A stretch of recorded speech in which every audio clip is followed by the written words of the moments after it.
এখনো তাকিয়ে আছিস ওই বিল্ডিংটার দিকে? তো স্বপ্নের রাজকুমার কি ওই ছাদে এসে নামবে নাকি? রাইসা একটা দীর্ঘশ্বাস ফেলে। আরে না, ডিজাইনটার একটা অংশ কিছুতেই মিলছে না। দেখছিস না এই পিলারটার জন্য পুরো স্পেসটা নষ্ট লাগছে। তুই আর তোর পিলার, দুনিয়াতে আরো অনেক কিছুই আছে দেখার মতো। যেমন ধর ওই ছেলেটা কতক্ষণ ধরে তোকে দেখছে। আমার ওসবে আগ্রহ নেই, তুই জানিস। থাকবে কি করে? তোর তো ছোটবেলা থেকেই এক অ্যালার্জি, বিশেষ করে তোর ওই চাচাতো ভাইটার উপর। কি যেন নাম? আরিয়ান। ভাবা যায় ছেলেটা তোর চুলে চুইংগাম লাগিয়ে দিয়েছিল। আরিয়ান নামটা শোনার সাথে সাথে রাইসার কপালে দুটো সূক্ষ্ম ভাঁজ পড়ল। মেমোরি কার্ড থেকে ডিলিট করে দেওয়া একটা ভাইরাসের মতো নামটা আবার ফিরে আসলো। আরিয়ান চৌধুরী, তার জীবনের সবচেয়ে বড় উপদ্রব। যে ছেলেটার একমাত্র কাজ ছিল তাকে জ্বালাতন করা। রাইসা স্বস্তির নিঃশ্বাস ফেলেছিল যেদিন শুনেছিল সে দেশ ছেড়ে চলে যাচ্ছে। গত 7-8 বছরে তার কোনো খবর নেই, আর রাইসা জানতে চায়ও না। প্লিজ ওই সাইকোর নামটা নিস না তো, মুডটাই অফ হয়ে যায়। সাইকো একটু বেশি হয়ে গেল না? তুই ওকে দেখিসনি তাই বলছিস? ওর চাহনিটা। রাইসার কথা মাঝে মধ্যে থেমে গেল। তার ফোনটা বেজে উঠেছে। স্ক্রিনে মা নামটা জল জল করছে, কিন্তু ফোনটা ধরতে ওপাশ থেকে ভেসে এলো মায়ের কান্না ভেজা আতঙ্কিত স্বর। রাইসা, সর্বনাশ হয়ে গেছে রে মা, তুই তুই এক্ষুনি বাসায় আয়। কিছুক্ষণ পর রাইসার বাড়িতে ইমতিয়াজ সাহেব পরাজিত সৈনিকের মতো সোফায় বসে। সব শেষ। আমাদের কোম্পানি, আমাদের সম্মান, এই বাড়ি, সবকিছুই আর থাকবে না। রাইসার বাবার হাত ধরে। এমন ভাবে বলছো কেন বাবা? নিশ্চয়ই কোনো পথ আছে। রাইসার মা চোখ মুছতে মুছতে। কোনো পথ নেই রে, তোর চাচা আরশাদ চৌধুরী এসেছিলেন। আরিয়ানদের বাবা? তিনি কি বলেছেন? তিনি আমাদের সব দেনা শোধ করে দেবেন, কোম্পানিকে আবার দাঁড় করিয়ে দেবেন, কিন্তু বিনিময়ে। রাইসার বুকের ভেতরটা কেঁপে ওঠে। বিনিময়ে কি বাবা? তিনি তোর সাথে আরিয়ানের বিয়ে দিতে চান। প্রস্তাবটা ছিল বিনা মেঘে বজ্রপাতের মতো। যে ছেলেটাকে রাইসা সাইকো বলে জানে, যার কাছ থেকে সে সারা জীবন পালিয়ে বেরিয়েছে, ভাগ্য তাকে সেই শিকারের খাঁচাতেই ঠেলে দিচ্ছে। পরদিন বিকেলে চৌধুরী গ্রুপের হেড অফিসে বিশাল কাঁচ ঘেরা কনফারেন্স রুম। চারিদিকে বিলাসবহুল আয়োজন আর কর্পোরেট শীতলতা যেন রাইসার অসহায়ত্বকে আরও বাড়িয়ে তুলছিল। সে তার বাবা মায়ের সাথে একটা পুতুলের মতো বসেছিল, অপেক্ষা করছিল তার জীবনের রায় শোনার জন্য। ঠিক সেই মুহূর্তে রুমের দরজাটা নিঃশব্দে খুলে গেল। এক দীর্ঘদেহী যুবক ভেতরে প্রবেশ করলো। পরনে ব্ল্যাক শার্ট, ব্লেজারটা হাতে ভাঁজ করা, শার্টের হাতা কোনোই পর্যন্ত কোটানো। চেহারায় 7 বছর আগের সেই কিশোর বয়সের কোনো চিহ্ন নেই। তার জায়গা দাঁড়িয়ে আছে এক ভয়ঙ্কর সুন্দর পুরুষ, যার প্রতিটি পদক্ষেপে ঝরে পড়েছে ক্ষমতা আর আত্মবিশ্বাস। কিন্তু সবকিছুকে ছাপিয়ে গেল তার চোখ দুটো। সেই চোখে কোনো অনুভূতি নেই, আছে শুধু এক শিকারের স্থির দৃষ্টি। সে ঘরে ঢুকেই একবার পুরো রুমটা দেখলো, কিন্তু তার দৃষ্টিটা এসে স্থির হলো রাইসার উপর। সেই চাহনিতে কোনো পরিচিত খোঁজার চেষ্টা করছিল। ছিল চূড়ান্তের অধিকারবোধ, যেন সে তার বহু বছর ধরে ফেলে রাখা সম্পত্তি ফিরে পেতে এসেছে। আরিয়ান, আয় বস। আরিয়ান তার বাবার কথায় কান দিল না। সে ধীরে ধীরে এগিয়ে এলো টেবিলের দিকে, কিন্তু চেয়ারে না বসে সে হাঁটতে হাঁটতে এসে দাঁড়ালো ঠিক রাইসার চেয়ারের পেছন। রাইসা তার উপস্থিতিটা নিজের ঘাড়ে অনুভব করতে পারছিল। আরিয়ানের দামি পারফিউমের তীব্র গন্ধ আর তার শরীরের উষ্ণতা রাইসার শির দ্বারা গিয়ে একটা শীতল স্রোত বয়ে গেল। আরিয়ান, আমরা সবাই তোর মতামতের জন্যই অপেক্ষা করছি, তুই তো সবকিছু জানিস। আরিয়ান রাইসার দিকে তাকিয়ে শান্ত গলায় গভীর গলায় বলল, মতামত দেওয়ার কি আছে বাবা? যা আমার তা সবসময় আমারই ছিল, শুধু কাগজে কলমে বাকি ছিল। কথাগুলো বলার সময় আরিয়ানের চোখ এক মুহূর্তের জন্য রাইসার উপর থেকে সরেনি। তার কণ্ঠস্বরে এমন এক শীতল অধিকার বোধ ছিল যা শুনে রাইসার নিঃশ্বাস বন্ধ হয়ে এসেছিল। এই লোকটা কি পাগল? মানে মানে আরিয়ান তাকে পুরোপুরি উপেক্ষা করে। ডিলটা ফাইনাল, বিয়ের প্রস্তুতি শুরু করুন। কথা শেষ করে আরিয়ান নিজের চেয়ারে গিয়ে বসলো, যেন এতক্ষণ ধরে সেই মিটিংটা পরিচালনা করছিল। এরপর পুরো মিটিংয়ে সে আর একটা কথাও বলেনি, শুধু তার শিকারী চোখ দুটো দিয়ে রাইসাকে পর্যবেক্ষণ করে গেছে। মিটিং শেষে যখন সবাই বেরিয়ে আসছে তখন আরিয়ান এগিয়ে এসে রাইসার পথ আটকে দাঁড়ালো। বাকিরা তখন কয়েক কদম এগিয়ে গেছে। আরিয়ান শান্ত কিন্তু ভয়ঙ্কর গলায়, যা শুধু রাইসাই শুনতে পেল। 7 বছর কি? তোমাকে ছাড়া 7টা বছর অপেক্ষা করেছি রাইসা। ভেবেছিলাম দেশে ফিরে তোমাকে নিজের কাছে নিয়ে আসব, কিন্তু ভাগ্য নিজেই তোমাকে আমার দোরগোড়ায় পৌঁছে দিয়েছে। আপনি কি বলছেন এসব? রাস্তা ছাড়ুন। আরিয়ান রাইসার কানের কাছে মুখ নিয়ে এসে ফিসফিস করে, পালানোর চেষ্টা করো না পাখি, এই খাঁচাটা আমি তোমার জন্যই বানিয়েছি। এখন থেকে তোমার প্রত্যেকটা নিঃশ্বাসও আমার অনুমতিতে চলবে। কথাগুলো বলে আরিয়ান একটা শয়তানি হাসি দিয়ে সরে দাঁড়ালো। রাইসা কাঁপতে কাঁপতে তার বাবা মায়ের দিকে এগিয়ে গেল। তার মনে হচ্ছিল সে কোনো বিয়ের চুক্তিতে সই করতে আসেনি, সে এসেছে এক ভালোবাসার সাইকোর হাতে নিজেকে বলে দিতে। তার বজ্জাত চাচাতো ভাই শুধু ডেভিল হয়ে ফেরেনি, সে ফিরেছে এক ভয়ঙ্কর শিকারী হয়ে, আর রাইসা তার একমাত্র শিকারী। আরিয়ান সেই ফিসফিস করে বলা কথাগুলো রাইসার কানে গরম সীসার মতো প্রবেশ করছিল। 7 বছর অপেক্ষা করেছি, এই বাক্যটা যেন একটা অশুভ মন্ত্রের মতো তার মাথার ভেতর ঘুরপাক খাচ্ছিল। বাড়ি ফিরে পুরো পথটা সে একটা কথা বলতে পারেনি। তার বাবা মা হয়তো ভেবেছিল সে দুঃখে বা লজ্জায় চুপ করে আছে, কিন্তু রাইসা চুপ ছিল ভয়ে। এক অজানা ভয়ঙ্কর ভয়ে তার পুরো শরীরটা যেন অবশ হয়ে গিয়েছিল। বিয়ের আগের 3 দিন রাইসার বাড়িতে। বাবা, আমি শেষবারের মতো বলছি, আমি এই বিয়েটা করতে পারবো না। লোকটা নর্মাল না বাবা, ও একটা সাইকো। এখন আর এসব বলে কোনো লাভ নেই মা। তোর চাচার বিয়ের কার্ড ছাপিয়ে বিলি করা শুরু করে দিয়েছে। এখন যদি তুই না করিস তাহলে শুধু আমাদের কোম্পানি নয়, আমাদের সম্মানটাও ধুলে মিশে যাবে। আরিয়ান হয়তো ছোটবেলায় একটু অন্যরকম ছিল, কিন্তু এখন সে অনেক বড় কোম্পানির মালিক। সে নিশ্চয়ই বদলে গেছে। তুই একটু মানিয়ে নেওয়ার চেষ্টা করিস মা। রাইসা বুঝতে পারছিল এই দেয়ালের সাথে মাথা ঠুকে আর কোনো লাভ নেই। তার বাবা মা আরিয়ানের আসল রূপটা দেখতে পাচ্ছে না, তারা দেখছেন শুধু তাদের উদ্ধারকর্তাকে। রাইসা একা, সম্পূর্ণ একা এই লড়াইয়ে। পরদিন সকালে দরজায় ডেলিভারি ম্যান এসে হাজির। রাইসার নামে কয়েকটা বিশাল বাক্স এসেছে চৌধুরী গ্রুপ থেকে। বাক্স খুলতে বেরিয়ে এলো নামি দামি ব্র্যান্ডের শাড়ি, লেহেঙ্গা, গাউন আর ওয়েস্টার্ন পোশাক, সাথে গহনা আর পারফিউম। দেখ, আরিয়ান তোর জন্য কত কি পাঠিয়েছে। ছেলেটা তোর কতটা খেয়াল রাখে। কিন্তু রাইসার চোখ আটকে ছিল একটা ছোট্ট কালো বক্সের উপর। সেটা খুলতেই বেরিয়ে এলো লেটেস্ট মডেলের একটা মোবাইল ফোন। ফোনটা অন করতে স্ক্রিনে একটা মেসেজ ভেসে উঠল। আমার দেওয়া উপহারগুলো নিশ্চয়ই তোমার পছন্দ হয়েছে পাখি। এখন থেকে তুমি শুধু এই ফোনটাই ব্যবহার করবে। আর হ্যাঁ, কষ্ট করে নম্বর সেভ করার দরকার নেই, এখানে শুধু একজনেরই নম্বর আছে, তোমার মালিকের। রাইসা কন্ট্যাক্ট লিস্ট খুলে দেখলো সত্যি সেখানে শুধু একটা নাম সেভ করা, আরিয়ান। তার পুরনো ফোনটা আরিয়ানের লোক কখন যে নিষ্ক্রিয় করে দিয়েছে সে সেটা টেরও পায়নি। এটা উপহার ছিল না, ছিল তার জগৎটাকে ছোট করে এনে একজনের মধ্যে সীমাবদ্ধ করে দেওয়ার প্রথম ধাপ।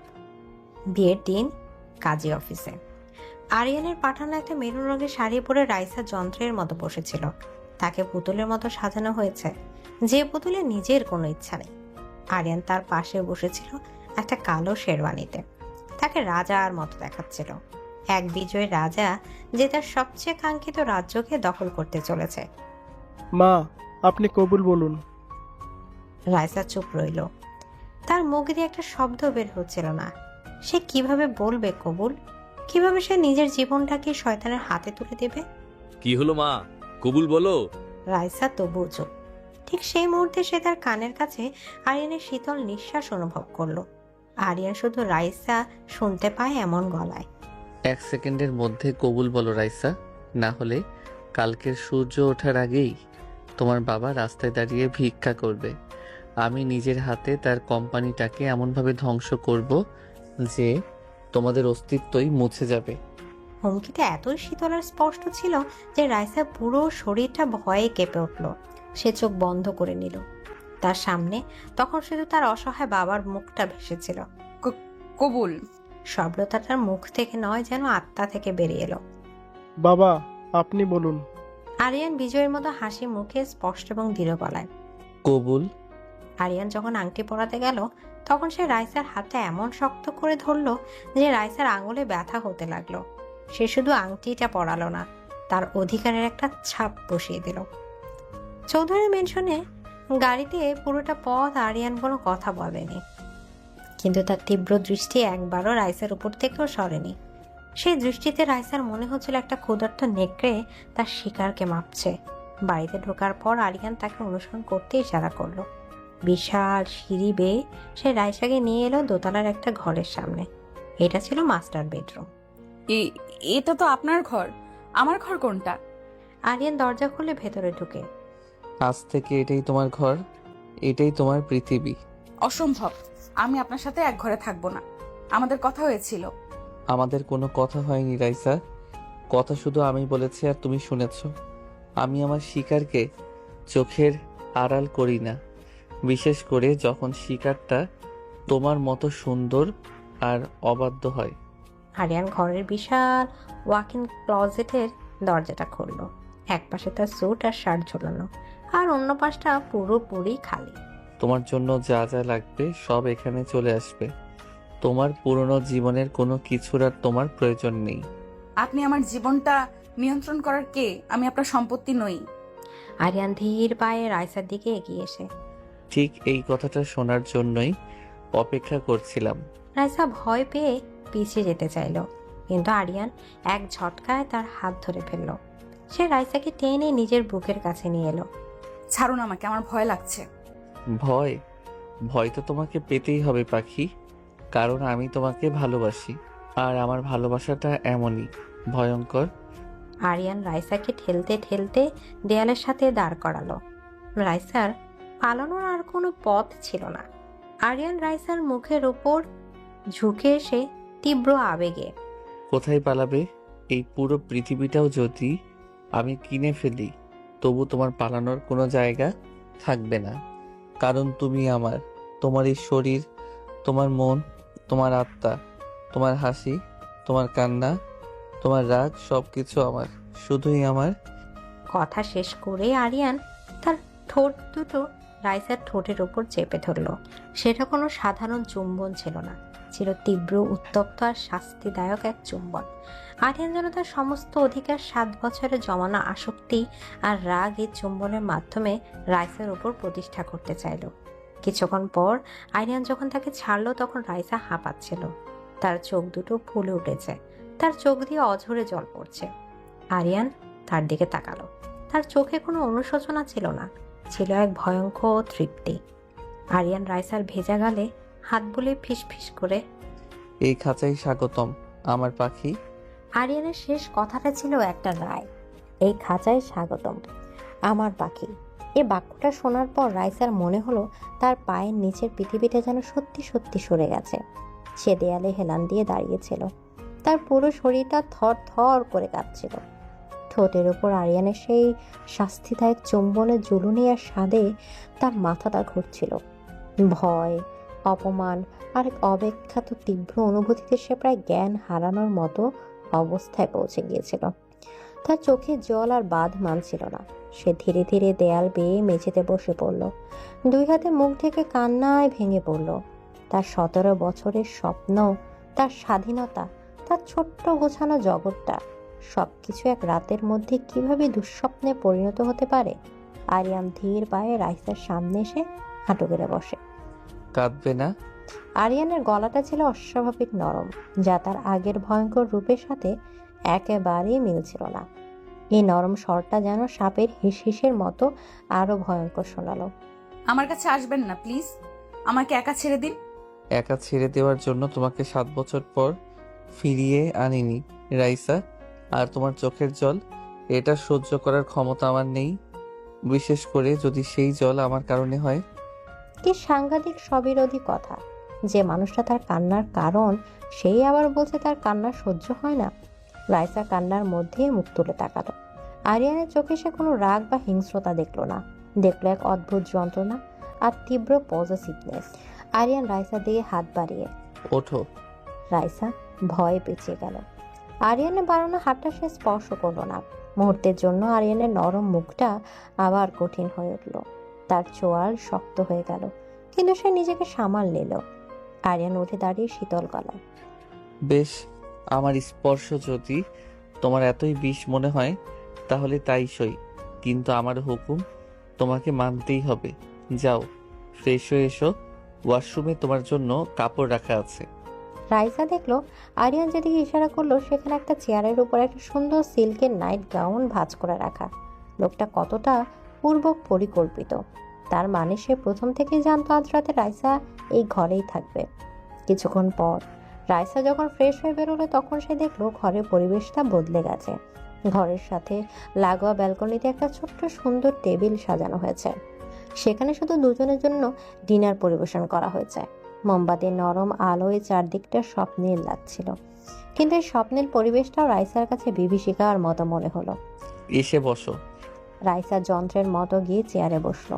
তার সামনে তার প্রিয় সব খাবার সাজানো, কিন্তু তার গলা দিয়ে এক দানাও নামবে বলে মনে হচ্ছিল না। আমার খিদে নেই। আরিয়ান শান্তভাবে নিচের প্লেটে খাবার তুলে নিয়ে, আমি তোমাকে খেতে অনুরোধ করিনি রাইসা, আদেশ দিয়েছি। আমি খাবো না। বেশ, তুমি না খেলে আমিও খাবো না, আর অভুক্ত থাকলে আমার শরীর খারাপ হতে পারে, তখন আমার মেজাজটাও।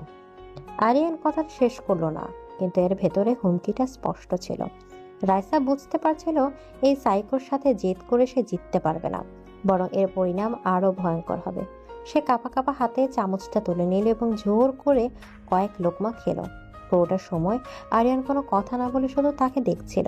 সে তীব্র চাহনির সামনে রাইসার মনে হচ্ছিল সে খাবার খাচ্ছে না, নিজের আত্মসম্মানকে গিলে খাচ্ছে। ডিনারের পর বেডরুমে ঘরে ফিরে রাইসার বুকের ভেতরটা আবার ধুকপুক করে উঠল। ঘরের মাঝখানে বিশাল কিং সাইজের বিছানাটা যেন তাকে ঘিলে খাওয়ার জন্য অপেক্ষা করছে। আমি সোফায় ঘুমাবো। সোফা?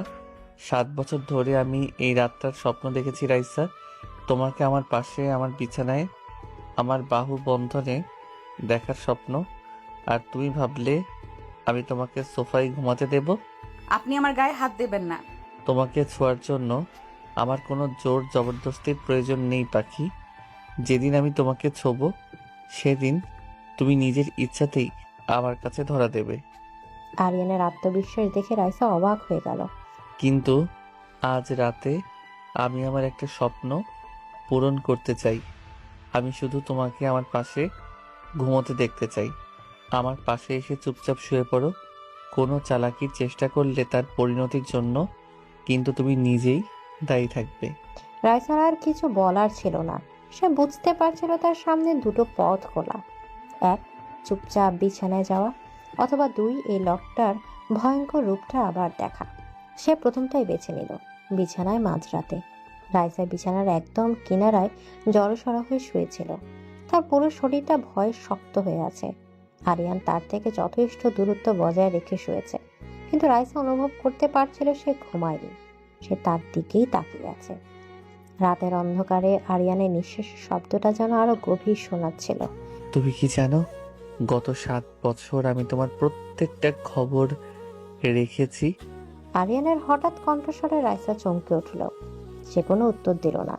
তুমি কোন কলেজে ভর্তি হলে, তোমার প্রিয় বন্ধুকে কোন আইসক্রিম ফ্লেভারটা তোমার পছন্দ, এমনকি তোমার হাসি মুখের কয়েকটা ছবি চুরি করে আমি আমার ফোনের ওয়ালপেপার বানিয়ে রেখেছিলাম। আরিয়ানের কথাগুলো শুনে রাইসার শরীরের রক্ত হিম হয়ে গেল। এটা ভালোবাসা নয়, এটা স্টকিং। লোকটা গত 7 বছর ধরে তার উপর ছায়ার মতো নজর রেখে গেছে। তুমি যখন ভার্সিটির ওই ছেলেটার সাথে হেসে কথা বলছিলে আমার বুকের ভেতরটা জ্বলে যাচ্ছিল রাইসা। তোমার ওই হাসি দেখার অধিকার আর কারণেই, তোমার চোখের জল, তোমার রাগ, তোমার অভিমান, সব কিছুতে শুধু আমার অধিকার। আরিয়ানের গলাটা আবেগে ভারী হয়ে আসছিল। সে ধীরে ধীরে রাইসার দিকে একটু এগিয়ে গেল। রাইসার হৃৎপিণ্ডটা গলার কাছে এসে ধুকপুক করতে লাগলো। সে ভাবলো আরিয়ান হয়তো এবার তার দেয়া কথা ভাঙবে, কিন্তু আরিয়ান তা করলো না।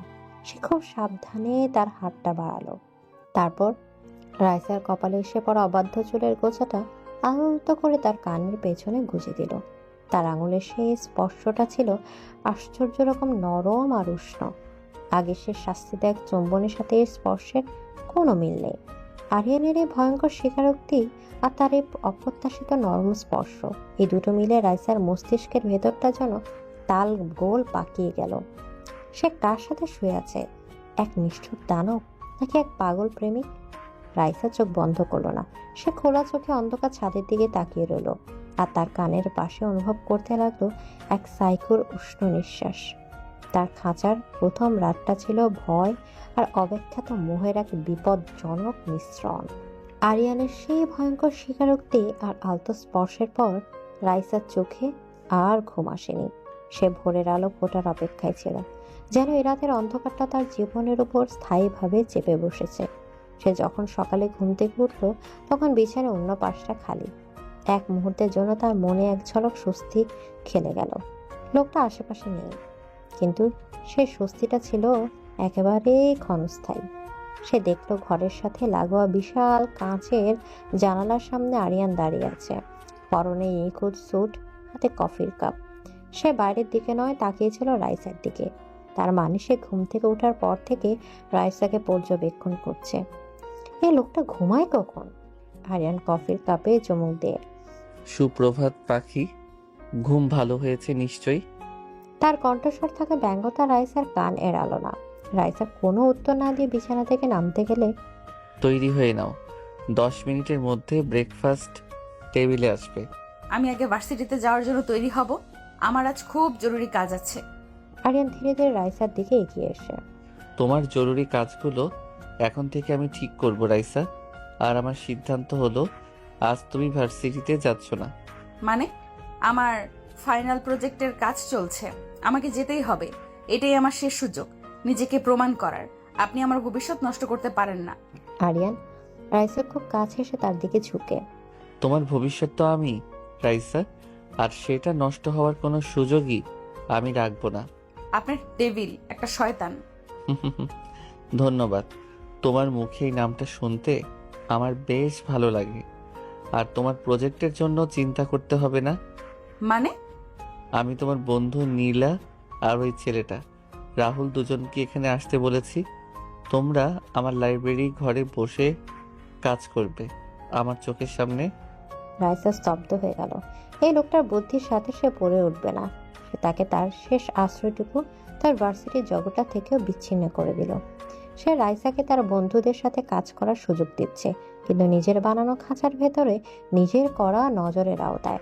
কিছুক্ষণ পর ওয়াকিং ক্লজেটে রাইসা যখন ভার্সিটিতে যাওয়ার জন্য তার সাধারণ একটা স্যালাকয়েজ বের করেছিল, তখন আরিয়ান ঘরে ঢুকলো। এটা নয়। সে কথা না বাড়িয়ে আলমারি থেকে একটা হালকা আকাশি রঙের হাইনেক ফুলহাতা ডিজাইনের গাউন বের করলো।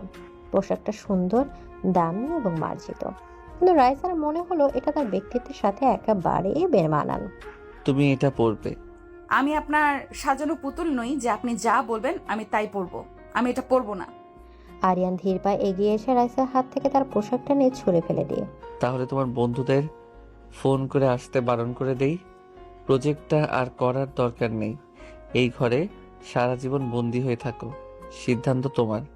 আরিয়ানের গলা বড় শীতল। রাইসা বুঝতে পারছিল এই ডেভিলের সাথে যেতে যেতে ফল হবে ভয়ঙ্কর। সে আজ তার বন্ধুদের সাথে দেখা করার সুযোগটা হারাতে চায় না। সে দাঁতে দাঁত চেপে আরিয়ানের বেছে দেয়া পোশাকটা হাতে তুলে নিল। গুড গার্ল, ঠিক এইভাবেই আমার সব কথা শুনবে। তাহলে দেখবে এই খাঁচাটাও তোমার কাছে স্বর্গের মতো মনে হবে। কিরে, তোকে তো রাজকন্যার মতো লাগছে, কিন্তু তোর মুখটা এমন শুকনো কেন? আর এই লোকটা এখানে কি করছে? ঘরের অন্য প্রান্তে একটা বিশাল এক কাঠের ডেস্কে আরিয়ান তার ল্যাপটপ নিয়ে বসেছিল। সে এমনভাবে কাজ করছিল যেন সে তাদের অস্তিত্ব সম্পর্কে সচেতনই নয়, কিন্তু তার তীক্ষ্ণ নজর যে তাদের উপরে স্থির সেটা বুঝতে রাইসার এক মুহূর্তও লাগেনি। রাহুল একটু ইতস্তত করে, রাইসা, চলো তাহলে কাজটা শুরু করি। ওই ডিজাইনটা। হ্যাঁ চল। তারা কাজে ডুব দেওয়ার যথেষ্ট চেষ্টা করছিল, কিন্তু পরিবেশটা ছিল খুবই অস্বস্তিকর। আরিয়ানের উপস্থিতি পুরো ঘরটাকে ভারী করে রেখেছিল। নীলা বারবার আর চোখে আরিয়ানকে দেখছিল আর রাইসাকে ইশারা করছিল। রাইসা শুধু তাকে চুপ থাকতে বলেছিল। রাহুল একটা ডিজাইনের দিকে তাকিয়ে হেসে। আরে এই অংশটা তো পুরোপুরি ভুল করছো, তোমাকে না বলছিলাম। রাহুল হাসতে হাসতে যখন রাইসার খাতার উপর ঝুঁকে পড়ছিল, তখন হঠাৎ করে ঘর কাঁপিয়ে একটা শব্দ হলো। সবাই চমকে সেদিকে তাকালো। আরিয়ানের হাত থেকে একটা ভারী পেপার ওয়েট মেঝেতে পড়ে গেছে। সরি, হাত থেকে পিছলে গেলেও তোমরা কাজ করো। তার গলার স্বর শান্ত থাকলেও তার চোখ দুটোতে তখন আগুন জ্বলছিল। সে আগুনটা সরাসরি রাহুলের দিকে নির্দেশ করা ছিল। রাহুল ছেলেটা বুদ্ধিমান, সেই চাহনির অর্থ বুঝতে পেরে সঙ্গে সঙ্গে রাইসার কাছ থেকে কিছুটা দূরে সরে বসলো। কাজ প্রায় শেষের দিকে, সবাই একটু রিল্যাক্স হয়ে নিজেদের মধ্যে কথা বলছিল। রাহুল একটা ব্লু প্রিন্ট দেখানোর জন্য রাইসার দিকে বাড়ালো। ঠিক সেই মুহূর্তে একেবারে অনিচ্ছাকৃতভাবে রাহুলের আঙুল রাইসার হাতের সাথে সামান্য ছুঁয়ে গেল। আর ঠিক তখনই আরও একটা শব্দ হলো, হঠাৎ। সবাই দেখলো আরিয়ানের হাতে থাকা দামি পার্কার পেনটা সে অবলীলায় 2 টুকরো করে ভেঙে ফেলেছে। তার মুখে কোনো অভিব্যক্তি নেই, কিন্তু তার সাদা হয়ে যাওয়া আঙুলের গঠগুলো তার ভেতরের দগদগে রাগের জানান দিচ্ছিল। আরিয়ান ধীরে ধীরে উঠে দাঁড়ালো। তারপর মুখে একটা সৌজন্যমূলক হাসি ফুটিয়ে রাহুলের দিকে এগিয়ে গেল। রাহুল, তাই না? তোমার বাবা তো রহমান গ্রুপের managing director, mister Ashfakur Rahman. Rahul তো ভয়ে ঢোক দিল। জি জি আঙ্কেল। আরিয়ান তার কাঁধে হাত রেখে, গত মাসে তিনি আমাদের সাথে একটা বড় কন্ট্রাক্টের জন্য এসেছিলেন। ডিলটা প্রায় ফাইনাল হয়েও আটকে আছে। দেখো কি করা যায়। আরিয়ানের গলার স্বর ছিল মধুর, কিন্তু তার ভেতরে হুমকিটা ছিল সাপের বিষের মতো ঠান্ডা। রাহুলের মুখটা ভয়ে সাদা হয়ে গেল। সে বুঝতে পারছিল তার একটা ভুলের জন্য তার বাবার পুরো ব্যবসাটা ধ্বংস হয়ে যেতে পারে। আমার মনে হয় আজকের মতো তোমাদের কাজ শেষ, এখন তোমরা আসতে পারো। নীলা আর রাহুল প্রায় দৌড়ে ঘর থেকে বেরিয়ে গেল। আরিয়ান দরজা পর্যন্ত গিয়ে তাদের বিদায় জানিয়ে সে দরজাটা বন্ধ করে দিল। তারপর সে ধীরে ধীরে রাইসার দিকে ঘুরল। তার মুখে সেই সৌজন্যের হাসিটা মিলিয়ে গেছে। সেই জায়গায় ফুটে উঠেছে এক ডেভিলের তীব্র পজিটিভ ক্রোধ। আপনি আপনি এটা কি করলেন? ওদেরকে ভয় দেখালেন কেন? আরিয়ান রাইসার সামনে এসে তার 2 কাঁধ শক্ত করে ধরে। ভয়? এটাকে ভয় দেখানো বলে না রাইসা, এটাকে বলে নমুনা। মানে? আমি বলেছিলাম না, তোমার হাসি, তোমার কথা, তোমার নিঃশ্বাস সবকিছু আমার। আর তোমাকে অন্য কোনো পুরুষের স্পর্শ করা তো অনেক দূরের কথা, তার ছায়াটাও আমি তোমার উপর পড়তে দেব না। আজ ও শুধু আমার ক্ষমতার একটা ছোট নমুনা দেখলো। পরের বার যদি এমন কিছু হয় তাহলে ওর আঙুলগুলো আমি আস্ত রাখবো না। আরিয়ানের চোখে মুখে এমন এক ভয়ঙ্কর হিংস্রতা ফুটে উঠেছিল যা দেখে রাইসার শরীরের সমস্ত রক্ত জল হয়ে গেল। সে বুঝতে পারলো সে কোনো মানুষের সাথে নয়, এক ভালোবাসার ডেভিলের সাথে এক খাঁচায় বন্দী হয়েছে, যে তার শিকারের উপর আর কারো সামান্য আঁচড়ও সহ্য করবে না। এদিকে আরিয়ানের শেষ কথাগুলো ছিল একটা চূড়ান্ত লায়ের মতো। তার সেই হিংস্র পজিটিভ চোখের দিকে তাকিয়ে রাইসার মনে হলো সে যেন এক ক্ষুধার্ত হিংসের খাঁচায় এসে পড়েছে, যে তার শিকারের উপর সামান্য ভাগও কাউকে দেবে না। ভয়ে, অপমানে আর হতাশায় তার ভেতরটা ভেঙে চুরমার হয়ে যাচ্ছিল। আপনি একটা জানোয়ার। আপনার মনে কোনো দয়া মায়া নেই। কেন করছেন আমার সাথে এমন? এর চেয়ে একবারে আমাকে মেরে ফেলুন, কিন্তু দয়া করে এইভাবে তিলে তিলে মারবেন না। রাইসার এই কান্নায় আরতি ছিল, ঘৃণা ছিল, কিন্তু সবচেয়ে বেশি ছিল তার অসহায়ত্ব। তার এই ভাঙা রূপটা দেখে আরিয়ানের সেই রাগে জ্বলতে থাকা চোখ দুটো মুহূর্তের জন্য বদলে গেল। সেই হিংস্রতার জায়গায় ফুটে উঠল এক তীব্র না বলা যন্ত্রণা। তার কাঁধের উপর রাখা শক্ত হাত দুটো ধীরে ধীরে নরম হয়ে এলো। চুপ করো রাইসা, প্লিজ, তুমি চুপ করো। আরিয়ানের কণ্ঠস্বর এবার কোনো হুমকি ছিল না, ছিল এক অদ্ভুত আকুতি। তোমাকে মারার কথা আমি স্বপ্নেও ভাবতে পারি না। তোমাকে সামান্য কষ্ট দেওয়ার অধিকারও এই দুনিয়ার কারো নেই, এমনকি আমারও না। কিন্তু কিন্তু যখন অন্য কেউ তোমার দিকে তাকায় বা তোমাকে ছোঁয়ার কথা ভাবে, তখন আমার মাথার ভেতরটার কাজ করে না। তখন আমার শুধু মনে হয় ওই হাতটা আমি ভেঙে গড়িয়ে দেই, ওই চোখটা উপরে ফেলি। কথাগুলো বলতে বলতে আরিয়ান রাইসাকে আলতো করে নিজের বুকের কাছে টেনে নিল। এতে কোনো রোমান্টিক আলিঙ্গন ছিল না, ছিল তীব্র অধিকার বোধে ভরা এক মরিয়া আশ্রয় খোঁজার চেষ্টা। সে রাইসাকে এত শক্ত করে জড়িয়ে ধরলো যেন সে রাইসাকে তার নিজের শরীরের সাথে মিশিয়ে ফেলতে চায়, বাইরের দুনিয়ার সমস্ত নজর থেকে চিরদিনের জন্য লুকিয়ে ফেলতে চায়। আরিয়ান তার মুখটা রাইসার চুলের মধ্যে ডুবিয়ে দিল। রাইসা তার কাঁধের উপর আরিয়ানের ঘন নিঃশ্বাস অনুভব করতে পারছিল। সে এতটাই অবাক, ক্লান্ত আর মানসিকভাবে বিধ্বস্ত ছিল যে সে বাধা দেওয়ার শক্তিটুকু হারিয়ে ফেলেছিল। সে শুধু চোখ বন্ধ করে দাঁড়িয়ে রইল তার ডেভিল স্বামীর সেই অদ্ভুত যন্ত্রণাদায়ক আলিঙ্গনে। লাইব্রেরির ওই ঘটনার পর আরিয়ান আর রাইসার মধ্যে আর কোনো কথা হয়নি। রাইসা নিজের ঘরে বন্দি ছিল। তার মনটা ছিল এক উত্তাল সমুদ্রের মতো। সে যখন ভাবছিল যে তার জীবনটা সেই চার দেয়ালের মধ্যে শেষ হয়ে যাবে, তখন আরিয়ান ঘরে ঢুকলো। আমার সাথে এসো। কোথায়? প্রশ্ন করবে না রাইসা, শুধু যা বলছি তাই করো। রাইসা তার তর্ক করার ইচ্ছা ছিল না। সে যন্ত্রের মতো আরিয়ানের পেছন পেছন হাঁটতে লাগলো। আরিয়ান তাকে লাইব্রেরির ঘরের এক কোনায় নিয়ে এলো। সেখানে দেয়ালের সাথে লাগানো বিশাল বইয়ের তাকটার একপাশে সে হাত রাখতেই একটা গোপন দরজা খুলে গেল। রাইসা অবাক হয়ে তাকিয়ে রইল। দরজার ওপাশে যা ছিল তা দেখার জন্য রাইসা প্রস্তুত ছিল না। ওটা ছিল একটা স্বপ্ন, তার সারা জীবনের স্বপ্ন। বিশাল একটা ঘর, যার একটা পুরো দেয়াল কাচের, যেখান থেকে বাইরে সুন্দর বাগানটা দেখা যায়। ঘরের ভেতর আর্কিটেকচারের জন্য যা যার প্রয়োজন তার সবকিছু আছে। লেটেস্ট মডেলের drafting table, high configuration computer, 3D printer, সব ধরনের পেন্সিল, স্কেল আর কাগজের সম্ভার। এটা কোনো সাধারণ স্টুডিও নয়, এটা একজন আর্কিটেকচার কাজে স্বর্গ। রাইসা অবিশ্বাসের দৃষ্টিতে কাঁপা গলায়, এটা কি? এটা তোমার নতুন জগৎ। আমার জগৎ? হ্যাঁ, তুমি বলেছিলে তোমার ফাইনাল প্রজেক্ট চলছে। বলেছিলে তুমি তোমার ভবিষ্যৎ নষ্ট হতে দেবে না, আমিও দেব না। তাই তোমার ভবিষ্যৎ, তোমার স্বপ্নকে আমি এই খাঁচার ভেতরেই নিয়ে এসেছি। আরিয়ানের কথাগুলো শুনে রাইসার মাথা কাজ করা বন্ধ করে দিয়েছিল। এই লোকটা কি দিয়ে তৈরি? সকালে যে মানুষটা তার বন্ধুদের সামনে তাকে অপমান করলো, যে তার বন্ধুকে প্রায় হুমকি দিয়ে তাড়িয়ে দিল, সেই মানুষটা তার স্বপ্নের জন্য এমন একটা জগৎ তৈরি করে রেখেছে। তোমাকে আর ভার্সিটিতে যাওয়ার দরকার নেই। তোমার যা যা লাগবে সব এখানে চলে আসবে। তোমার টিচার বা বন্ধুদের যদি দরকার হয়, তারাও এখানে এসে তোমার সাথে দেখা করবে। তুমি তোমার স্বপ্ন পূরণ করবে রাইসা, কিন্তু আমার বানানো এই স্বর্গে, আমার চোখের সামনে থেকে। এই ডেভিডের ভালোবাসার ধরনটা ছিল একেবারেই অন্যরকম। সে ডানা কেটে নেয় না, সে খাঁচাটাকে আকাশ বানিয়ে দেয়। রাইসা অনেকক্ষণ চুপ করে থাকার পর, আপনি কেন করছেন এসব? কেন আমার সাথে এমন করছেন? আরিয়ান কাঁচের দেয়ালের দিকে তাকিয়ে বাইরের অন্ধকারে চোখ রেখে, কারণ একবার আমি আমার সবচেয়ে প্রিয় জিনিসটাকে রক্ষা করতে পারিনি রাইসা। আরিয়ানের কণ্ঠস্বরটা হঠাৎ করে খুব দূরের মনে হলো, যেন সে এই সময় নেই, ফিরে গেছে তার কষ্টদায়ক অতীতে। আমার চোখের সামনে থেকে তাকে কেড়ে নেওয়া হয়েছিল, আর আমি কিছুই করতে পারিনি। আমি দুর্বল ছিলাম। সেই ভুলের অনুশোচনায় আমি গত 7 বছর ধরে জ্বলছি।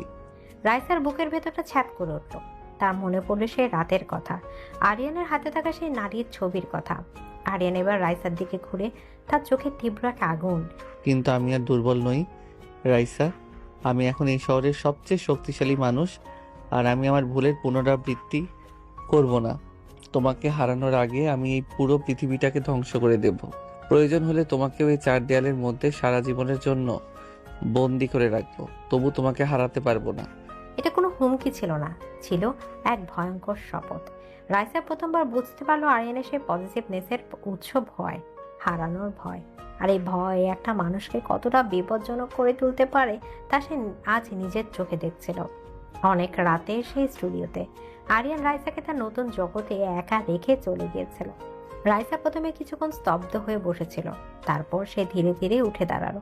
সে ছুঁয়ে দেখলো নতুন ড্রাফটিং টেবিলটা, হাত বোলালো 3D প্রিন্টারের উপর। এগুলো তো সে চেয়েছিল, সারা জীবন ধরে চেয়েছিল। তার মনটা ছিল দ্বন্দ্বময় অনুভূতিতে ভরা। সে তার জেলরকে ঘৃণা করে, অথচ সেই জেলরই আবার তার স্বর্গের, তার স্বপ্নের রক্ষাকর্তা। সেই খাঁচা থেকে মুক্তি চায়, কিন্তু এই খাঁচার ভেতরের আকর্ষণকেও সে অস্বীকার করতে পারছে না। একসময় সে আনমনে একটা চেয়ারে বসে পড়ল। সামনে রাখা সাদা কাগজের উপর তুলে নিল একটা শার্প পেন্সিল।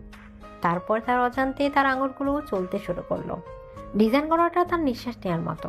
এই মুহূর্তে এটাই ছিল তার একমাত্র মুক্তির পথ। কখন যে সে কাজ করতে করতে ক্লান্ত হয়ে ডেস্কের উপরে মাথা রেখে ঘুমিয়ে পড়েছিল সে টের পায়নি। আরিয়ান যখন মাঝরাতে তাকে দেখতে এলো তখন সে দেখলো রাইসা ঘুমিয়ে আছে। তার মুখটা ঘুমের মধ্যে নিষ্পাপ শিশুদের মতো লাগছে। তার এলোমেলো চুলগুলো মুখের ওপর এসে পড়েছে, চারদিকে ছড়িয়ে আছে তার আঁকা স্কেচ। আরিয়ানের সেই ডেভিল সুলভ কঠিন মুখটা মুহূর্তে নরম হয়ে গেল। সে ঘুমন্ত মুখটার দিকে তাকিয়ে তার মনে হলো এই শান্তির জন্য সে পৃথিবীর যে কোনো শক্তির সাথে লড়তে পারে। সে খুব সাবধানে কোনো শব্দ না করে রাইসার কাছে এগিয়ে গেল। তারপর তাকে আলতো করে নিজের দুই বাহুতে তুলে নিল। ঠিক সেই মুহূর্তে আরিয়ানের বুকের উষ্ণতা রাইসার ঘুমটা ভেঙে গেল। সে চোখ পিটপিট করে চাইল। প্রথমে সে বুঝতে পারল না সে কোথায় আছে। তারপর সে দেখল সে তার ডেভিল স্বামীর বলিষ্ঠ বাহু বন্ধনে বন্দী। সে তাকে কোলে তুলে নিয়ে বেডরুমের দিকে এগিয়ে যাচ্ছে। রাইসা চমকে উঠেছিল, কিন্তু অদ্ভুতভাবে সে চিৎকার করলো না, বাধা দিল না। সে শুধু তার স্বামীর মুখের দিকে তাকিয়ে রইল। রাতের অন্ধকারে আরিয়ানের চোখে সে কোনো হিংস্রতা দেখল না, দেখল এক গভীর তীব্র আবেগ আর না বলা ভালোবাসা। এই প্রথমবার তারা জেলরের বাহু বন্ধনে রাইসার নিজেকে সুরক্ষিত মনে হলো। আরিয়ানের বলিষ্ঠ বাহুবন্ধনে নিজেকে আবিষ্কার করে রাইসার পৃথিবীটা যেন এক মুহূর্তের জন্য থেমে গিয়েছিল। তার মস্তিষ্ক তাকে চিৎকার করে জানান দিচ্ছিল যে এটা বিপদ, এটা একটা ফাঁদ। কিন্তু তার ক্লান্ত শরীর আর বিভ্রান্ত মন সেই বিপদের সংকেতটাকে উপেক্ষা করেছিল। সে দেখেছিল শুধু একজোড়া গভীর চোখ, যে চোখে হিংস্রতার বদলে ছিল এক তীব্র আগলে রাখার আকটে। আরিয়ান কোনো কথা না বলে ধীর পায়ে তাকে নিয়ে বেডরুমের দিকে এগিয়ে গেল। রাইসার নিঃশ্বাসের সাথে তার দামি পারফিউমের পুরুষালী গন্ধটা মিশে যাচ্ছিল, যা তার অনুভূতির জগৎকে আরো বেশি তাল গোল পাকিয়ে দিচ্ছিল। আরিয়ান খুব সাবধানে তাকে বিছানায় শুয়ে দিল, যেন রাইসা কাচে তৈরি কোনো ভঙ্গুর পুতুল। সে যখন রাইসার উপর থেকে কম্বলটা টেনে দিচ্ছিল তখন রাইসা ফিসফিস করে উঠল। আমি আমি একা থাকতে পারবো। আরিয়ান রাইসার দিকে ঝুঁকে তার মুখের উপর এসে পড়া চুলগুলো আলতো করে সরিয়ে দিয়ে, তোমার জায়গা ডেস্কের উপর নয় রাইসা, তোমার জায়গা এখানে আমার পাশে। তার কণ্ঠস্বরটা ছিল রাতের মতোই গভীর আর শান্ত। সে উঠে দাঁড়ালো এবং ঘরের আলোটা কমিয়ে দিল। তারপর বিছানার অন্য পাশে এসে শুয়ে পড়ল। কিন্তু এবার সে রাইসার দিকে মুখ করে শুল না, বরং ছাদের দিকে তাকিয়ে রইল। ঘুমিয়ে পড়ো পাখি, কাল তোমার জন্য খুব গুরুত্বপূর্ণ একটা দিন। আরিয়ানের এই অপ্রত্যাশিত শান্ত আচরণে রাইসা আরো বেশি অবাক হলো। সে কোনো উত্তর না দিয়ে চোখ বন্ধ করলো, কিন্তু তার বুকের ভেতরটা ধুকপুক করছিল। এই প্রথমবার এই ডেভিলের পাশে শুয়ে তার নিজেকে বন্দি মনে হলো না। মনে হলো সে এক জটিল ধাঁধার সম্মুখীন হয়েছে, যার সমাধান করা প্রায় অসম্ভব। পরদিন সকালে রাইসার যখন ঘুম ভাঙলো তখন সকালে নরম আলোয় ঘরটা ভরে গেছে। সে দেখলো বিছানায় সে একা, আরিয়ান নেই। সে ধড়মড় করে উঠে বসলো। কাল রাতের ঘটনাগুলো তার কাছে স্বপ্নের মতো মনে হচ্ছিল। ঠিক তখনই তার চোখ পড়লো বেডসাইড টেবিলের উপর। সেখানে একটি কাচের ফুলদানিতে রাখা আছে রক্তিম এক গোলাপ, আর তার পাশে রাখা একটা ছোট নোট। তোমার স্টুডিও অপেক্ষা করছে। নোটটাতে কোনো ভালোবাসার কথা ছিল না, কিন্তু কেন যেন রাইসার ভেতরটা একটু অন্যরকম অনুভূতিতে ভরে গেল। সে টেবিলে রাখা ব্রেকফাস্টের দিকে তাকালো। আরিয়ানের রুচি আর শাসনের ছাপ সবখানে স্পষ্ট।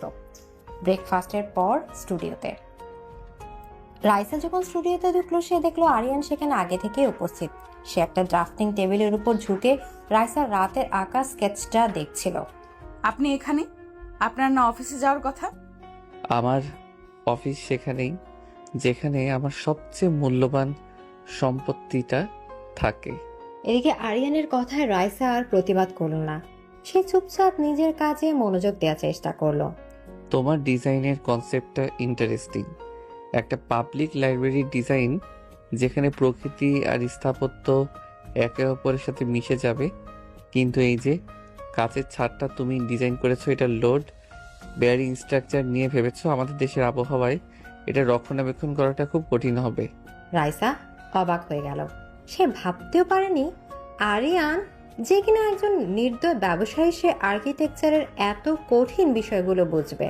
সে তার নিজের অজান্তেই আরিয়ানের সাথে তার ডিজাইন নিয়ে আলোচনা মগ্ন হয়ে গেল। আমি গ্লেজিং এর জন্য ফটোভোল্টাইক গ্লাস ব্যবহার করার কথা ভেবেছি। সোলার প্যানেলের কাজও করবে, আর সাপোর্টের জন্য স্টিলের বদলে গ্লুগাম বিম ব্যবহার করলে। আইডিয়াটা ভালো, কিন্তু খরচ অনেক বেড়ে যাবে। প্রায় 1 ঘন্টা ধরে তারা কথা বলল। এই 1 ঘন্টায় রাইসা প্রায় ভুলেই গিয়েছিল যে সে তার জেলরের সাথে কথা বলছে। তার মনে হচ্ছিল সে তার কোনো প্রফেসরের সাথে তার স্বপ্নের প্রজেক্ট নিয়ে আলোচনা করছে। আরিয়ানের চোখে সে প্রথমবারের মতো দেখছিল মুগ্ধতা, যা তার পজেসিভ চাহনির থেকে একদম আলাদা। দুপুরে সেই স্টুডিওতে কখন যে দুপুর গড়িয়ে বিকেল হয়ে গেছে রাইসা টেরই পায়নি। সে তার কাজে এতটাই মগ্ন ছিল যে সকালের ব্রেকফাস্টের পর পেটে আর কিছুই পড়েনি। হঠাৎ দরজায় শব্দ হওয়ায় সে মুখ তুলে তাকালো। আরিয়ান দাঁড়িয়ে আছে, তার হাতে একটা খাবারের ট্রে। কাজের জন্য নিজের শরীরের ওপর অত্যাচার করাটা আমার নিয়মের বাইরে, রাইসা। আমার যখন ইচ্ছা হবে আমি তখন খাবো, আপনার ভাবতে হবে না। আরিয়ান ট্রেটা টেবিলের উপর রেখে, আমার ভাবতে হবে, কারণ তোমার এই শরীরটার ওপরও এখন আমার অধিকার। আরিয়ানের কথা রাইসা রেগে কিছু বলতে যাবে তার আগে আরিয়ান ট্রে থেকে একটা স্যান্ডউইচের টুকরো তুলে রাইসার মুখের সামনে ধরল। খাও। আমি খাবো না। জেদ করো না রাইসা, আমার ধৈর্যের পরীক্ষা নিও না। রাইসা মুখ ঘুরিয়ে নিল। তাদের মধ্যে এক নীরব যুদ্ধ শুরু হলো। আরিয়ানের চোখে অটল জেদ আর রাইসার চোখে তীব্র অবজ্ঞা। আরিয়ান এক দৃষ্টিতে তার দিকে তাকিয়ে রইল। সেই দৃষ্টির তীব্রতার সামনে রাইসা ধীরে ধীরে দুর্বল হয়ে পড়েছিল। শেষ পর্যন্ত সে হার মানল। সে মুখ খুলতে আরিয়ানের স্যান্ডউইচের টুকরোটা তার মুখে পড়ে নিল। আরিয়ান নিজের হাতে রাইসাকে কয়েক টুকরো স্যান্ডউইচ আর ফল খাইয়ে দিল। এই দৃশ্যটা ছিল অদ্ভুত। এটা ছিল একই সাথে এক চরম নিয়ন্ত্রণের প্রকাশ, আবার এক গভীর যত্নের বহিঃপ্রকাশ। রাইসা নিজেকে এক পোষা পাখি মনে হচ্ছিল, যাকে তার মালিক নিজের হাতে খাইয়ে দিচ্ছে। রাইসা যখন খাচ্ছিল তখন তার চোখ হঠাৎ করে আরিয়ানের শার্টের কলারের কাছে আটকে গেল। শার্টের উপরের বোতামটা খোলা থাকায় সেখান দিয়ে একটা আবছা দাগ দেখা যাচ্ছে, একটা পুরনো কাটা দাগ। কি মনে করে রাইসা তার নিজের অজান্তে হাতটা বাড়ালো। তার আঙুলগুলো আলতো করে ছুঁয়ে গেল আরিয়ানের বুকের সেই কাটা দাগটায়। স্পর্শটা পেতে আরিয়ানের পুরো শরীরটা যেন পাথরের মতো শক্ত হয়ে গেল। এটা কিসের দাগ? প্রশ্নটা শোনার সাথে সাথে আরিয়ানের মুখে সেই শান্ত ভাবটা উধাও হয়ে গেল। তার চোখের মনিতে দেখা দিল এক গভীর অন্ধকার সমুদ্রের ঝড়। সেই যন্ত্রণা কাতর বিধ্বস্ত মুখটা আবার ফিরে এলো, যা রাইসা প্রথম রাতে স্টাডি রুমে দেখেছিল। আরিয়ান প্রায় ছিটকে সরে গেল। সে রাইসার হাতটা ধরে ফেলল। তার হাতের মুঠোটা ছিল বরফের মতো ঠান্ডা আর পাথরের মতো শক্ত। কখনো না, এই বিষয়ে আমাকে আর কখনো কোনো প্রশ্ন করবে না, নেভার। কথা শেষ করে আরিয়ান প্রায় দৌড়ে ঘর থেকে বেরিয়ে গেল, যেন সে রাইসার কাছ থেকে নয়, নিজের অতীতের কাছ থেকে পালিয়ে যাচ্ছে। রাইসা একা বসে রইল সে স্টুডিওতে। তার আঙুলের ডগায় তখনও লেগে আছে আরিয়ানের সেই দাগকে ছোঁয়ার অনুভূতি। সে প্রথমবার এই ডেভিলের বর্মের মধ্যে একটা ফাটল দেখতে পেল, আর সেই ফাটলের পেছনে লুকিয়ে থাকা রহস্যটা জানার জন্য তার ভেতরটা তীব্র কৌতূহলে ভরে গেল। এদিকে আরিয়ানের ঘর থেকে প্রায় পালিয়ে যাওয়ার পর স্টুডিওর সেই বিশাল ঘরটাতে একা দাঁড়িয়েছিল রাইসা। তার আঙুলের ডগায় তখনও লেগেছিল আরিয়ানের বুকের সেই দাগ কাটা ছোঁয়ার অনুভূতি। আরিয়ানের এই যন্ত্রণাকাতর মুখ আর পালিয়ে যাওয়াটা রাইসার মনের ভেতর তোলপাড় সৃষ্টি করেছিল। এই প্রথমবার তার মনে হলো এই ডেভিল শুধু তাকে বন্দি করেনি, সে নিজেও তার অতীতের এক ভয়ঙ্কর খাঁচায় বন্দি। সেদিন রাতে আরিয়ানের স্টাডি রুমের বাইরে রাতের খাবারটা রাইসা একাই খেয়েছিল। আরিয়ান ঘর থেকে বের হয়নি। বাড়ির সার্ভেন্টরা জানিয়েছিল সে স্টাডি রুমে নিজেকে বন্দি করে রেখেছে। রাত প্রায় 12টা বাজে, কিন্তু আরিয়ানের ঘর থেকে কোনো সারা শব্দ নেই। রাইসার বুকের ভেতরটা এক অজানা আশঙ্কায় ভারী হয়ে উঠল। সে অনেকক্ষণ নিজের সাথে যুদ্ধ করলো। তার মস্তিষ্ক বলছিল যে তোমাকে এত কষ্ট দেয় তার জন্য তোমার ভাবার দরকার নেই, কিন্তু তার মন মানছিল না। সে ধীর পায়ে এগিয়ে গেল আরিয়ানের স্টাডি রুমের দরজার সামনে। দরজাটা ভেতর থেকে বন্ধ। রাইসা দরজায় হালকা নক করে। আপনি ঠিক আছেন? ভেতর থেকে কোনো উত্তর এলো না। আমি জানি আপনি ভেতরে আছেন, প্লিজ দরজাটা খুলুন। আরিয়ান ভেতর থেকে ভেসে আসা গভীর শীতল গলায়, এখান থেকে চলে যাও রাইসা। আপনি দরজা না খুললে আমি এখানেই দাঁড়িয়ে থাকবো। কয়েক মুহূর্তের নীরবতা, তারপর একটা ক্লিক শব্দ করে দরজাটা খুলে গেল। ঘরের আলোটা ছিল খুব কম। আরিয়ান দাঁড়িয়ে ছিল ঘরের মাঝখানে, তার হাতে একটা হুইস্কির গ্লাস। তার চুলগুলো এলোমেলো, শার্টের হাতা গোটানো। তাকে দেখে মনে হচ্ছিল তার উপর দিয়ে একটা ঝড় বয়ে গেছে। তোমাকে না বলেছিলাম আমার থেকে দূরে থাকতে? আমার কথা কানে যায় না?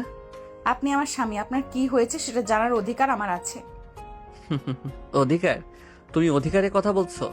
আরিয়ান এক পা করে রাইসার দিকে এগিয়ে গেল। তার চোখ দুটো রাতের অন্ধকারে নেকড়ের মতো জ্বলছিল। রাইসা ভয় পেয়ে পিছিয়ে যেতে চাইল, কিন্তু তার পিঠটা দরজার সাথে আটকে গেল। ঠিক আছে, আজ আমি তোমাকে তোমার অধিকার আর আমার অধিকার দুটোই বোঝাবো। কথা শেষ করে আরিয়ান তার হাতের গ্লাসটা পাশে ছুঁড়ে ফেলে দিল। সেটা ঝনঝন শব্দ করে ভেঙে টুকরো টুকরো হয়ে গেল। আরিয়ান দুই হাতে দরজাটা চেপে ধরে রাইসাকে পুরোপুরি আটকে ফেলল। আমার প্রথম অধিকার হলো তোমাকে ভালোবাসা, তীব্রভাবে, ভয়ঙ্করভাবে ভালোবাসা। সে রাইসার মুখের ওপর ঝুঁকে এলো। তার নিঃশ্বাসের সাথে হুইস্কির তীব্র গন্ধটা রাইসার মাথা ঘুরিয়ে দিচ্ছিল। সে কিছু বলার আগে আরিয়ান তার ঠোঁট দুটো রাইসার ঠোঁটের উপর চেপে ধরল। এই চুম্বনটা আগের গুলোর মতো ছিল না। এটাতে রাগ ছিল, যন্ত্রণা ছিল, কিন্তু সব কিছুকে ছাপিয়েছিল এক তীব্র মরিয়া আবেগ। আরিয়ান যেন তার সমস্ত কষ্ট, সমস্ত অধিকার এই চুম্বনের মাধ্যমে রাইসার মধ্যে প্রতিষ্ঠা করে দিতে চাইছে। রাইসার শ্বাস প্রশ্বাস ভারী হয়ে এলো। আরিয়ান রাইসার শুধু ঠোঁটে থেমে থাকলো না, সে তার মুখটা নামিয়ে আনলো রাইসার গলায়, তার কাঁধে। তার ভেজা উষ্ণ চুম্বন রাইসার শরীরে যেন আগুন ধরিয়ে দিচ্ছিল। রাইসার হাত দুটো যা এতক্ষণ তাকে বাধা দেওয়ার চেষ্টা করছিল, তা কখন যে আরিয়ানের শার্টের কলারটা খামচে ধরেছে সে নিজেও জানে না। আমার দ্বিতীয় অধিকার হলো তোমাকে অনুভব করা, তোমার শরীরের প্রতিটি অংশ, তোমার হৃদস্পন্দন, তোমার নিঃশ্বাস, সবকিছু অনুভব করার অধিকার শুধু আমার। আরিয়ানের হাত দুটো এবার রাইসার কোমর জড়িয়ে ধরল। সে রাইসাকে টেনে নিজের শরীরের সাথে এমন ভাবে মিশিয়ে নিল যে তাদের মধ্যে আর কোনো দূরত্ব রইল না। রাইসা তার বুকের ভেতরে আরিয়ানের হৃৎপিণ্ডের তীব্র ধুকপুকানি শুনতে পাচ্ছিল। তার শরীরটাই তীব্র পুরুষালী ঘনিষ্ঠতায় অবশ হয়ে আসছিল। আরিয়ান তার মুখটা তুলে আবার রাইসার দিকে তাকালো। তার চোখে আর সেই শীতল ভাবটা নেই, আছে শুধু তীব্র গভীর আবেগ। আর তোমার অধিকার কি জানো?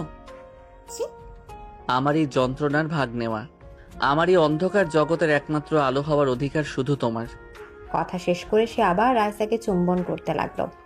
এবার রাইসার বাধা দিল না। তার সমস্ত ভয়, সমস্ত দ্বিধা যেন এই তীব্র আবেগের আগুনে পুড়ে ছাই হয়ে যাচ্ছিল। সে তার স্বামী সেই ভয়ঙ্কর কিন্তু আকর্ষণীয় ভালোবাসার কাছে আত্মসমর্পণ করলো। আরিয়ান যখন রাইসাকে ছাড়লো তখন দুজনেই হাঁপাচ্ছিল। আরিয়ান তার কপালটা রাইসার কপালের সাথে ঠেকিয়ে রাখলো। তার সেই দেবীল সুলভ রূপটা উধাও। সেই জায়গায় ফুটে উঠেছে এক ক্লান্ত বিধ্বস্ত মুখ। আমাকে ছুঁয়ো না রাইসা, আমার ভেতরটা বিষে ভরা, আমার অতীতটা একটা অভিশাপ। সেই অভিশাপের ছোঁয়া আমি তোমাকে লাগতে দিতে চাই না। এই প্রথমবার আরিয়ান তার দুর্বলতা প্রকাশ করলো। তার এই কথায় রাইসা বুঝতে পারলো দুপুরে তার পালিয়ে যাওয়ার কারণ রাগ ছিল না, ছিল ভয়। তাকে নিজের অন্ধকার অতীত থেকে রক্ষা করার ভয়। এখন যাও এখান থেকে। আরিয়ান ঘুরে দাঁড়িয়ে ঘরের অন্য প্রান্তে চলে যেতে চাইল, যেন সে আবার নিজের চারপাশে সেই অদৃশ্য দেয়ালটা তুলে নিতে চাইছে। কিন্তু এবার রাইসা তাকে পালাতে দিল না। রাইসা দ্রুত এগিয়ে গিয়ে আরিয়ানের হাতটা ধরে ফেলে। পালাবেন না। আরিয়ানের বলিষ্ঠ শরীরটা থেমে গেল। সে ঘুরে তাকালো না, কিন্তু তার হাতটাও ছাড়িয়ে নিল না। সে শুধু স্থির হয়ে দাঁড়িয়ে রইল। স্টাডি রুমে সেই আবছা আলোয় ভাঙা কাঁচের টুকরোগুলোর মাঝে রাইসা তার টেবিল স্বামীর হাতটা শক্ত করে ধরে দাঁড়িয়ে রইল। এই প্রথমবার শিকারী তার শিকারীর হাত ধরে তাকে থামতে বলছে। এই প্রথমবার খাঁচার পাখিটা তার জেলরের ক্ষতটাকে ছুঁয়ে দেখতে চাইছে। আর তাদের দুজনের মধ্যে থাকা সম্পর্কের সমীকরণটা সেই মুহূর্তে এক নতুন জটিল এবং তীব্র রোমান্টিক দিকে মোড় নিল। আরিয়ানের হাতটা ধরে ফেলে রাইসা যেন এক ঘুমন্ত সিংহকে জাগিয়ে তুলেছিল। আরিয়ান স্থির হয়ে দাঁড়িয়েছিল, তার চওড়া পিঠটা রাইসার দিকে। ঘরে গামছা অন্ধকারে তার ছায়াটা এমনভাবে দেয়ালে পড়েছিল যেন এক আহত দৈত্য দাঁড়িয়ে আছে। হাত ছাড়ো রাইসা। না। আমার কথা শুনতে পাওনি? বললাম হাত ছাড়ো, না হলে কি আবার আমাকে কষ্ট দেবেন? দিন, আপনার দেওয়া কষ্ট এখন আমার অভ্যাস হয়ে গেছে। কিন্তু আজ আমি আপনার ভেতরের কষ্টটার কারণ না জেনে এখান থেকে এক পাও নড়ব না। রাইসার এই অপ্রত্যাশিত দৃঢ়তার আরিয়ানের বলিষ্ঠ শরীরটা যেন কেঁপে উঠল। সে ধীরে ধীরে রাইসার দিকে ঘুরল। তার চোখ দুটো ছিল যন্ত্রণায় লাল। সেই চোখে আর আগে সেই টেবিল সুলভ শাসন ছিল না, ছিল এক গভীর বিধ্বস্ত অসহায়ত্ব। তুমি কি জানতে চাও আমার এই অভিশপ্ত জীবনের কথা? যে জীবনে শুধু অন্ধকার আর অনুশোচনা ছাড়া আর কিছুই নেই? আমি সেই অন্ধকারেই আলো হয়ে থাকতে চাই। রাইসার মুখ থেকে কথাটা নিজের অজান্তেই বেরিয়ে এলো। কথাটা শোনার পর আরিয়ানের চেহারার কঠিন ভাবটা যেন এক মুহূর্তে ভেঙে পড়ল। সে আর নিজেকে ধরে রাখতে পারল না। সে পাশের একটা সোফায় বসে পড়ল এবং দুই হাতে নিজের মুখটাও ঢেকে ফেলল। তার চওড়া কাঁধটা আবেগের তীব্রতায় অল্প অল্প কাঁপছিল। যে মানুষটি কয়েকদিন ধরে তার উপর স্টিম রোলারের মতো শাসন চালিয়েছে, আজ তার এই ভেঙে পড়া রূপটা দেখে রাইসার ভেতরটা মোচড় দিয়ে উঠল। তার সমস্ত ভয়, সমস্ত রাগ ধুয়ে গিয়ে সেই জায়গায় জন্ম নিল এক তীব্র মায়া। রাইসা ধীর পায়ে এগিয়ে গেল। সে আরিয়ানের সামনে মেঝেতে হাঁটু গেড়ে বসলো। তারপর খুব সাবধানে কাঁপা কাঁপা হাতে সে আরিয়ানের মাথা থেকে তার হাতটা সরালো। সে দেখল আরিয়ানের চোখ দুটো জলে ছল ছল করছে। যে চোখে সে শুধু রাগ আর অধিকার দেখেছে, আজ সেই চোখে সে দেখল সমুদ্রের মতো গভীর কষ্ট। প্লিজ বলুন কি হয়েছে আপনার সাথে। আমাকে আপনার কষ্টের ভাগ নিতে দিন। তুমি ভাগ নিতে পারবে না রাইসা। এই ভার অনেক বেশি। এই ভার আমাকে গত 7 বছর ধরে জীবন্ত পুড়িয়ে মারছে। রাইসা কোনো কথা না বলে তার হাতটা বাড়িয়ে আরিয়ানের গালটা আলতো করে স্পর্শ করলো। তার আঙুলের ডগা দিয়ে সে আরিয়ানের চোখের কোণ থেকে গড়িয়ে পড়া এক ফোঁটা জল মুছে দিল। রাইসার এই নরম স্পর্শটা ছিল যেন শেষ আঘাত। আরিয়ানের সমস্ত নিয়ন্ত্রণ ভেঙে গেল। সে এক ঝটকায় রাইসাকে নিজের বুকের কাছে টেনে নিল। সে রাইসাকে জড়িয়ে ধরে তার কাঁধে মুখ গুজল, ঠিক যেমন এক অসহায় শিশু তার মায়ের কাছে আশ্রয় খোঁজে। রাইসা তার পিঠে আরিয়ানের উষ্ণ নিঃশ্বাস আর চোখের জলের ভেজা অনুভূতি পাচ্ছিল। রিয়া, ওর নাম ছিল রিয়া। রাইসা চুপ করে রইল। সে শুধু তার হাতটা আরিয়ানের পিঠের উপর রাখলো, তাকে ভরসা দেওয়ার জন্য। ও ছিল আমার বেস্ট ফ্রেন্ড, আমার খেলার সাথী, আমার চেয়ে 2 বছরের ছোট ছিল, আমার সব পাগলামির একমাত্র সঙ্গী। ওই ছবিটা যেটা তুমি দেখেছিলে ওটা ওরই ছবি। আরিয়ান বলতে লাগলো সেই ভয়ঙ্কর রাতের কথা। এক বৃষ্টির রাতে তারা গাড়ি নিয়ে লং ড্রাইভে বেরিয়েছিল। গাড়িটা আরিয়ান চালাচ্ছিল। একটা অ্যাক্সিডেন্ট, একটা মারাত্মক অ্যাক্সিডেন্ট। আমার চোখের সামনে গাড়িটা কয়েকবার পল্টি খেলো। আমি ওকে বাঁচাতে পারিনি। রাইসা, আমার জন্য, শুধু আমার জন্য ও আজ আর নেই। আমার বুকের এই দাগটা, এটা সেই অ্যাক্সিডেন্টেরই চিহ্ন। এটা আমাকে প্রত্যেক মুহূর্তে মনে করিয়ে দেয় আমি একটা ব্যর্থ মানুষ। আমি আমার সবচেয়ে প্রিয়জনকে রক্ষা করতে পারিনি। আরিয়ানের কনফেশন শুনে রাইসা নিজের চোখ দিয়েও জল গড়িয়ে পড়ছিল। সে বুঝতে পারছিল আরিয়ানের এই ডেভিল হয়ে ওঠার পেছনের কারণটা। সে ভালোবাসার মানুষকে হারানোর ভয়ে এতটা আতঙ্কিত যে সে তার নতুন ভালোবাসাকে এক ভয়ঙ্কর খাঁচায় বন্দি করে রক্ষা করতে চায়। আরিয়ান রাইসার কাঁধ থেকে মুখটা তুলল। তার চোখ দুটো লাল, মুখটা ভেজা। সে রাইসার দিকে এমনভাবে তাকালো যেন রাইসাই তার জীবনের শেষ আশ্রয়। সে ধীরে ধীরে রাইসার মুখের দিকে ঝুঁকল। রাইসা এবার বাধা দিল না, সে চোখ বন্ধ করলো। আরিয়ান তার ঠোঁট দুটো লাগলো রাইসার ঠোঁটের ওপর। এই চুম্বনটা ছিল আগের সবগুলো থেকে আলাদা। এটাতে কোনো জোর ছিল না, ছিল শুধু আত্মসমর্পণ। এটাতে কোনো অধিকার ছিল না, ছিল শুধু আকুতি। এটাতে কোনো শাসন ছিল না, ছিল শুধু ভালোবাসা আর যন্ত্রণা। রাইসা তার স্বামীর সেই কষ্টটাকে অনুভব করার জন্য সাড়া দিল। এটা ছিল তাদের প্রথম ট্রুলি মিউচুয়াল কিস, যে চুম্বনের মাধ্যমে দুটো ভাঙা আত্মা একে অপরের মধ্যে শান্তি খুঁজে নিচ্ছিল। কিছুক্ষণ পর আরিয়ান যখন চুম্বন থেকে সরে এলো, তখন সে রাইসার হাতটা ধরে নিজের হাতের মুঠোয় তুলে নিল। আমি ওকে রক্ষা করতে পারিনি, কিন্তু তোমাকে আমি হারাতে পারবো না রাইসা, কখনো না। সে রাইসার চিবুকটা আলতো করে তুলে ধরল। তার চোখের দিকে সরাসরি তাকিয়ে বলল, আজ থেকে তুমি শুধু আমার খাঁচার পাখি নও রাইসা, তুমি আমার এই অভিশপ্ত জীবনের একমাত্র শান্তি। আরিয়ানের এই স্বীকারোক্তি, এই আত্মসমর্পণ তাদের সম্পর্কের সমস্ত সমীকরণকে বদলে দিল। রাইসা বুঝতে পারল সে এক ডেভিলের প্রেমে পড়েছে, যে ডেভিল ভালোবাসার জন্য সব জ্বালিয়ে দিতে পারে। আবার সে ভালোবাসার এক নরম স্পর্শে মোমের মতো গলে যেতে পারে। আর এই বিপজ্জনক প্রেম থেকে হয়তো তাদের নতুন এক গল্প শুরু হতে চলেছে। আরিয়ানের শেষ স্বীকারোক্তিটা ছিল এক নতুন ভোরের মতো, যে ভোরের আলোয় রাইসা প্রথমবার তার ডেভিল স্বামীর ভেতরে ক্ষতবিক্ষত মানুষটাকে দেখার সুযোগ পেয়েছিল। সে রাতটা ছিল তাদের জীবনের প্রথম রাত, যেখানে কোনো শাসন ছিল না, ছিল শুধু দুটো ভাঙা আত্মার একে অপরকে খুঁজে পাওয়ার আকুতি। পরদিন সকালে মাস্টার বেডরুমে রাইসার যখন ঘুম ভাঙলো তখন সে নিজেকে আবিষ্কার করলো এক বলিষ্ঠ বাহুবন্ধনে। আরিয়ান তাকে ঘুমের মধ্যেই নিজের বুকের কাছে জড়িয়ে ধরে রেখেছে। তার নিঃশ্বাসের উষ্ণতা রাইসার ঘাড়ে এসে পড়ছিল। এই প্রথমবার ঘুম ভাঙার পর আরিয়ানের উপস্থিতি তার কাছে ভয়ের কারণ মনে হলো না, বরং এক অদ্ভুত নিরাপত্তা বোধে তার মনটা ভরে গেল। সে নাড়াচাড়া না করে চুপচাপ শুয়ে আরিয়ানের ঘুমন্ত মুখটার দিকে তাকিয়ে রইল। ঘুমের মধ্যেই মানুষটা কতটা শান্ত আর নিষ্পাপ দেখায়। সেই ধারালো চোয়াল, সেই কঠিন ঠোঁট, সবকিছুই ঘুমের মধ্যে নরম হয়ে এসেছে। কে বলবে এই মানুষটার ভেতরে একটা ভয়ঙ্কর ডেভিল বাস করে? এভাবে তাকিয়ে থাকলে কিন্তু আমি আবার ঘুমাতে পারবো না। রাইসা চমকে উঠল। সে ভেবেছিল আরিয়ান ঘুমিয়ে আছে। সে লজ্জা পেয়ে মুখটা ঘুরিয়ে নিতেই আরিয়ান তার বাহুবন্ধন আরো শক্ত করল। ছাড়ুন, সকাল হয়ে গেছে। আরিয়ান রাইসার দিকে পুরোপুরি ঘুরে তার চোখের দিকে তাকিয়ে, সকাল তো আমার অনেক আগেই হয়েছে, যখন তুমি আমার বুকে মাথা রেখে ঘুমিয়েছিলে।